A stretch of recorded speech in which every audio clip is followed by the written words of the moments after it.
From the National Newsroom of the Canadian Press, I'm Lisa Laporte. Heritage Minister Mark Miller says the former envoys on Islamophobia and anti-Semitism both provided helpful guidance to the government and were not to blame for the failure to significantly boost dialogue between Jews and Muslims in Canada.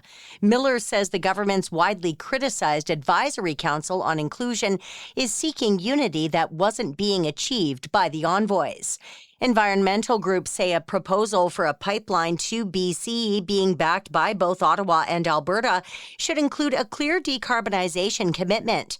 The deal signed by Prime Minister Mark Carney and Alberta Premier Danielle Smith last year made a pipeline conditional on advancing carbon capture and storage.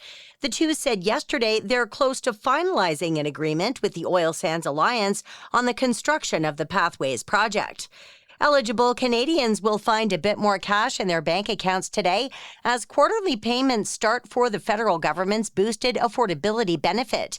Eligible households got a one-time payment worth 50% of the Canada Groceries and Essentials benefits annual value in early June. Here's Canadian Press reporter Rob Westgate. The program was previously called the GST-HST credit and is usually paid out on a quarterly basis to lower-income households to help them keep pace with the rising cost of living. Canadians who meet the income threshold based on their 2024 tax returns will receive the benefit automatically by direct deposit or by mail. Annual amounts can range between a few $100s to more than $1,000 per family, depending on marital status and the number of kids in the home. The mayor of Swan Lake, Manitoba, says floodwaters there have only gone down by about 30 centimeters since Wednesday's flood. Mayor Lance Jacobson says he was astonished to see just how much water is left to drain while surveying the damage by air yesterday. He also says he's disappointed he hasn't yet heard from the federal government. Olympic medalists Mikhail Kingsbury and Courtney Saroux jumped on horseback and led the Calgary Stampede Parade this morning as official marshals. Saroux says there was a bit of training involved. Yesterday we had maybe 30 minutes, 45 minutes with the horse, so we were good. By the end, I was trying to go faster, and he was like, nope, you're only walking. I was like, come on. I wanted to try I wanted to try, but I wasn't allowed, but it's okay. Saroux says it's an honor to be included in the list of former legendary parade marshals, including Shania Twain and Jeremy Hansen. And Canadian country star Tommy Hunter has died at the age of 89. His business manager says Hunter died of natural causes. This is the Canadian Press.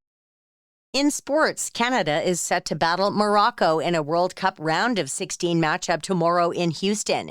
Canadian Press reporter Gemma Karsten-Smith says it'll be the toughest test for Canada. Canada's best chance of getting a win tomorrow is scoring early and defending the heck out of the game. Whether or not they'll be able to do that, hard to say. I'd be really surprised if Canada comes out with the win, but I've been surprised at how Canada has handled pressure in this tournament. They've handled it really well. Egypt is through to the World Cup round of 16 for the first time after beating Australia 4-2 today on penalty kicks. The Toronto Maple Leafs have signed forward Gavin McKenna to a 3-year entry-level contract after picking him first overall in last week's NHL draft. And Canadian tennis star Felix Auger-Aliassime has surged into the fourth round of Wimbledon with a win today over Michael Zhang of the U.S. From the Canadian Press, I'm Lisa Laporte. Thanks for listening. Don't forget to follow and subscribe. For more of today's top stories, visit thecanadianpressnews.ca.